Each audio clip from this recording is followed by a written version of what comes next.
Hello my fellows, hope you're all doing well. Thank you so much for joining me for today's video. As we in the Southern Hemisphere are gearing up for winter, I've received a couple of requests to do a video on how to prepare your plants for the winter season. So if you're heading into winter wherever you are and whenever you are, then this is the video for you. Before we get started, I wanted to quickly address something to my returning viewers. Thank you so much for tuning back in. It has been a crazy couple of months settling into my new home, and yes, I do have a new backdrop, as you may have already noticed. I just wanted to take this time to thank you so much for being so patient with me, and I've got some really exciting content lined up, including a little tour of my plant office, so stay tuned for that. And if you're new around here, my name is Grace and I post videos on growing houseplants, care tips, and a little bit of lifestyle sprinkled in between as well. So if you like that sort of content and if you like the energy, then consider subscribing and joining our little growing family, and also don't forget to hit the notification bell so you get notified when I post new content. And without further ado, let's get into this video.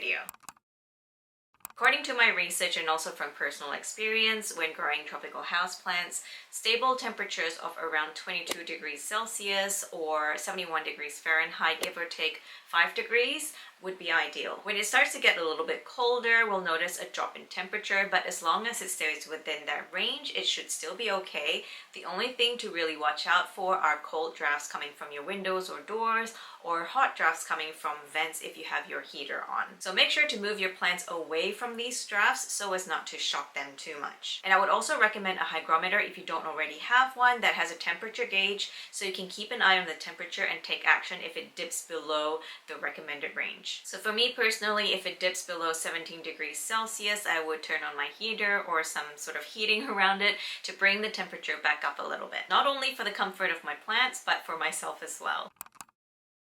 Now let's talk about light. As days get shorter and nights get longer, natural sunlight obviously decreases, and this tends to cause several issues if we don't pay close attention to our plants. With limited light source, our plants might not be able to produce required energy to keep all of the leaves intact. Coupled with our watering habits, this could lead to some leaf loss during the cooler months. I definitely learned this the hard way. I have stuck to a watering schedule even in the cooler months, but in reality they don't need as much water because there isn't enough light for it to be photosynthesizing at the same rate as they would be in the warmer months. To combat this, I would recommend supplementing with grow lights or just pull back on watering.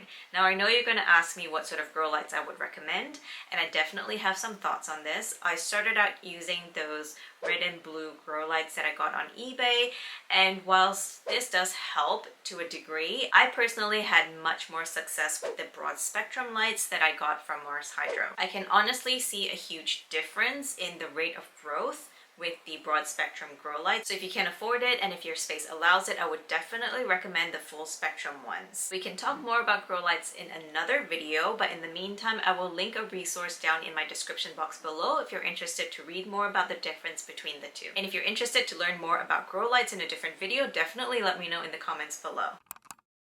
As I mentioned earlier, in the winter months, it's important to pull back on watering, especially if you don't plan to use supplemental grow lights. A really good tip is to check your plants for signs of dehydration before watering to prevent overwatering them.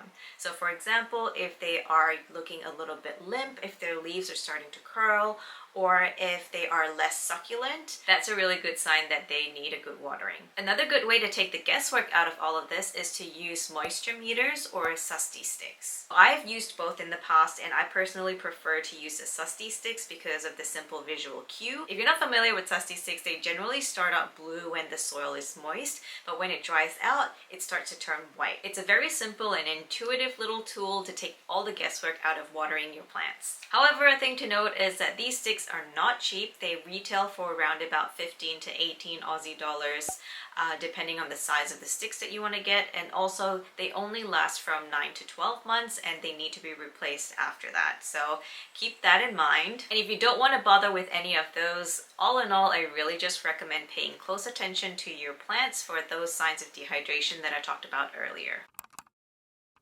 Humidity. Now let's talk all about humidity. Generally in winter, humidity levels also drop, much like temperature. But as long as humidity levels are around about 60%, I would say, most tropical houseplants can survive. Of course, there are more humidity-loving houseplants that are a little bit more of a diva and require 80% to 100% humidity, but generally most can tolerate even as low as 40% humidity. Again, I highly recommend getting a hygrometer to also keep an eye on the humidity levels. And if it dips below what you're comfortable with, I do have some tips for you. Firstly, grouping your plants together also really helps to maintain humidity levels, and bonus points because you can fit more of your plants on a shelf this way. You could also mist your plants every now and then to boost humidity. I used to do that, but I don't anymore because I've converted some of my plants into semi-hydro and they sit in water. So that kind of works like a pebble tray filled with water to sort of boost humidity, but it's more functional in that sense because it's helping you to water your plants as well. I find that transferring some of my plants into semi-hydro has really cut down on my time spent watering my plants and also worrying about them getting root rot from overwatering. My plants generally tend to get root rot when they're in soil as opposed to any other of my semi-hydro substrates like leca or MapGrow, and especially because this is something that I worry about more so in the winter months. Converting some of my plants into semi-hydro was a real game changer for me. One final note about humidity: some find it helpful to use humidifiers. Now, I used to use mini humidifiers in the past, but I don't really need them anymore. And to be honest, I found it a little bit time consuming to keep topping up the water tank within the humidifiers. So if that's something that you're not keen on,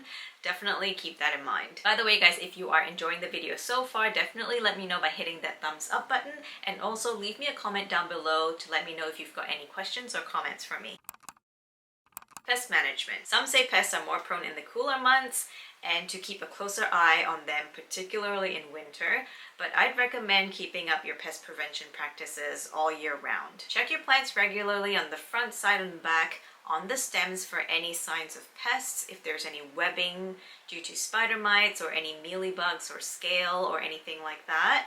And also it really helps to wipe down your plants every now and then on the front, on the back, on the stems. Giving your plants a wipe down regularly not only helps with pest prevention, but it also helps them photosynthesize better, which is really important more so in the cooler months. And if you use any pest prevention sprays, definitely keep them up all year round as well. And lastly, it's really important to prune away those dead or yellowing leaves to prevent any pests from nesting in them.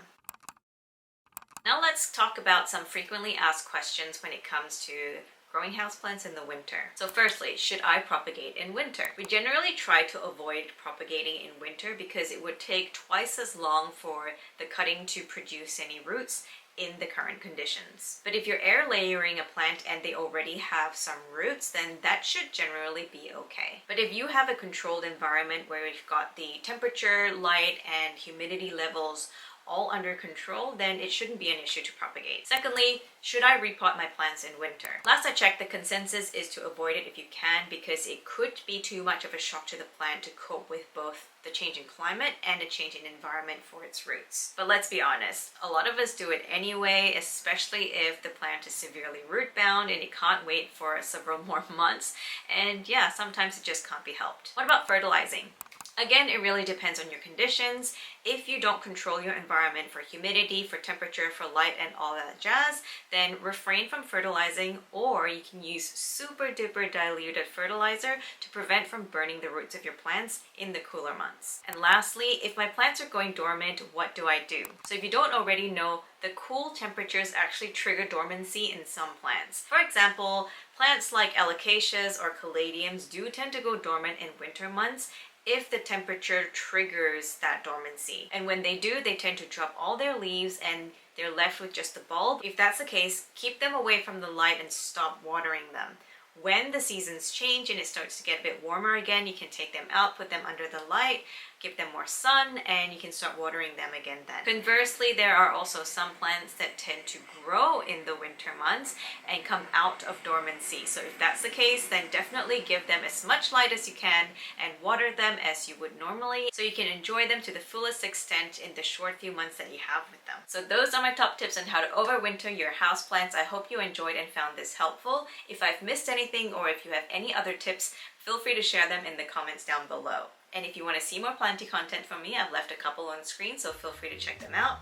Thank you so much for watching, and until next time, stay mellow, my fellows.